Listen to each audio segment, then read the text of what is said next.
What's up, guys? Welcome back to my channel. My name is Robert Fitzpatrick. I am a real estate agent in the DFW area, that's Dallas, Texas.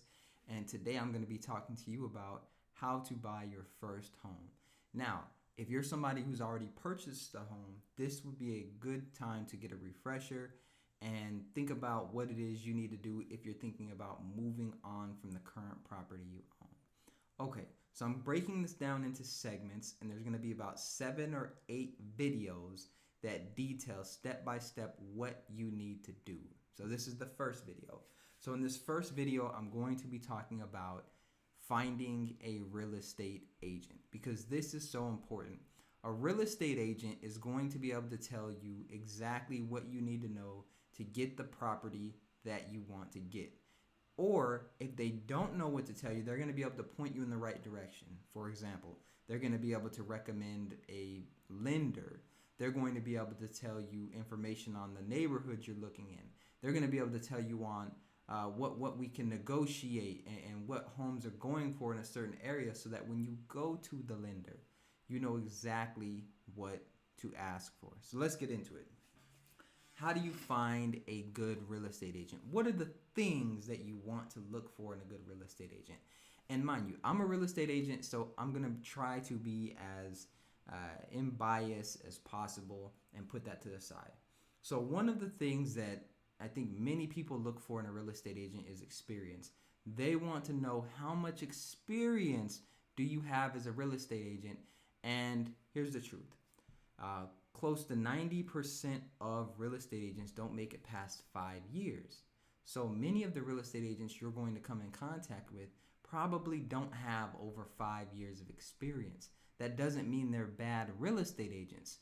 As a matter of fact, that can be a good thing when you're thinking about it from the perspective of these real estate agents may be hungry. They may be willing to take your call at a certain time that a more experienced agent wouldn't because they have more business. They may be willing to go show you more properties. They may be willing to work with you in ways that a more experienced agent wouldn't simply because the more experienced agent just may not have the time or they kind of have FU money, right? Let's be real. When you have FU money, you kind of pick and choose what situations you want to be in, and you kind of don't take as much crap from people. So there's that. When it comes to real estate agents with less experience, sometimes they may be willing to do things that more experienced agents will not do. Okay, so from that perspective, if you want a more experienced agent, you may expect to not have your calls answered as much. I'm not saying that that's the case, or you may be dealing with the transaction coordinator and they can answer all your questions. The experience part of it is not as important to me as the part of it where you trust that agent, right? Because when it comes to real estate deals, there can be a lot that's going on behind the scenes, and you need to be able to trust your real estate agent. You need to be able to trust your agent so that if, let's say, a seller is only offering 2% commission, and your real estate agent has told you, well, look, the seller pays for my commission, so you don't have to pay anything out of pocket.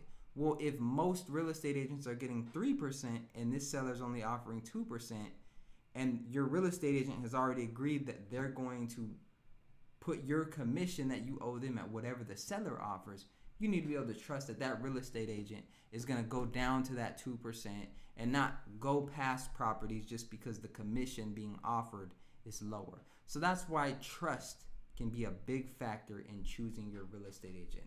So where do you go to find a real estate agent? Well, if you've been on Instagram, if you've been on Facebook, you've probably seen ads from real estate agents. You've probably seen videos and memes and reels and shorts on YouTube where real estate agents are saying, hey, look, you should buy, you should sell. Here I am. Here's my name. Here's what I think of the market, right? There's not a shortage of real estate agents.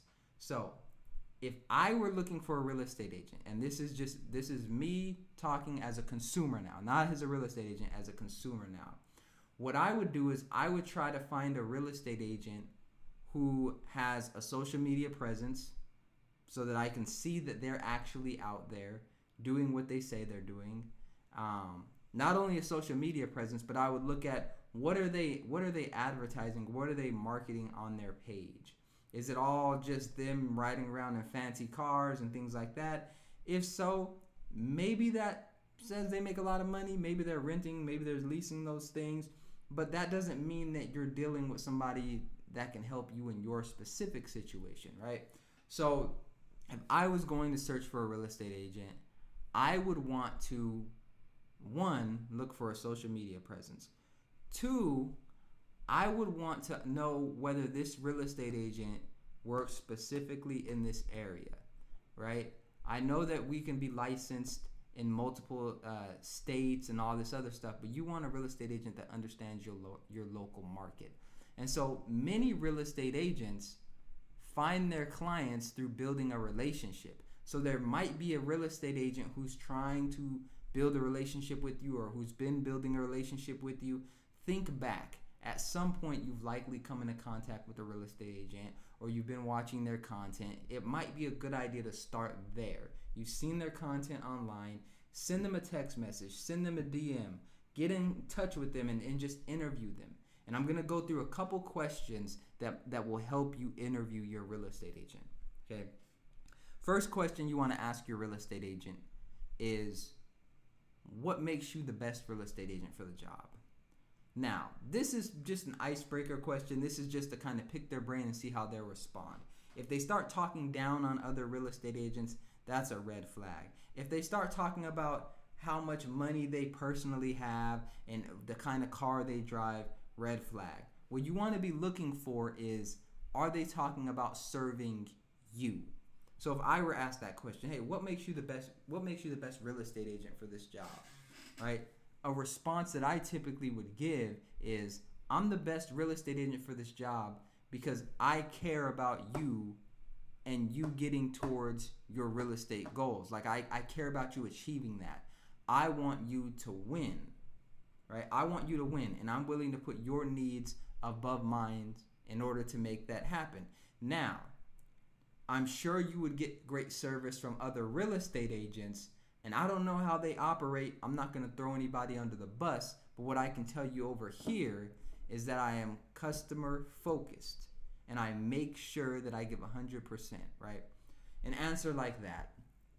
And you want to make sure your real estate agent cares about you again, because it can be so easy to get overwhelmed or not pick up that phone call or get annoyed or something like that. So make sure you have a real estate agent that you trust.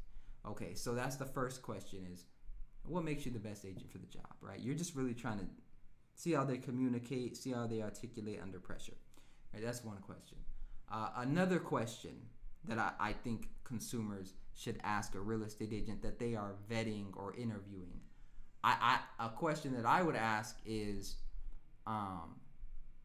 what knowledge do you have in this market that's going to give me an advantage? You see, and this is just to kind of see, are they informed on the market or not. If they start giving you a bunch of stats, maybe that's a good sign, maybe it's not. But here's the thing. What you really want to know about your real estate agent is, can they handle pressure? Can they be adaptable? And what are they going to do when things hit the fan? Because they will. Things will hit the fan during your real estate transaction. I guarantee you, things will hit the fan. Most real estate, I've never been a part of a real estate transaction where something didn't come up. Okay? Something will come up. Whether somebody's grandmama took out an electric bill out in their name in 1997 and the lender want to know what happened with that. Whether the seller said they will put up a fence and it's 3 days before closing and they're not putting up that fence anymore. Whether there was one transaction that I had actually where the power was down from the city, and this was a new build. So they couldn't do anything to test the electricity, and it was down for a month. So we literally couldn't go in and even get an inspection on the property because there was no electricity. This was a holdup, and we ended up not closing on this property because of multiple reasons. But I'm just saying, you want to make sure your real estate agent can handle situations that come up. All right. Are they good under pressure? So that's the other thing. And finally, what you want from your real estate agent is to know they have your back, to know that no matter what happens, they're going to stick by you. Are they loyal to you? Okay? That's the third thing. So look, I hope that helps. This is just one video in a series that I'm doing to teach you how to buy your first home, or a refresher if you've already bought a home. Like I said, if you need help buying or selling real estate in the DFW area, get my information in the description, reach out to me, and I will see you in the next video. Peace.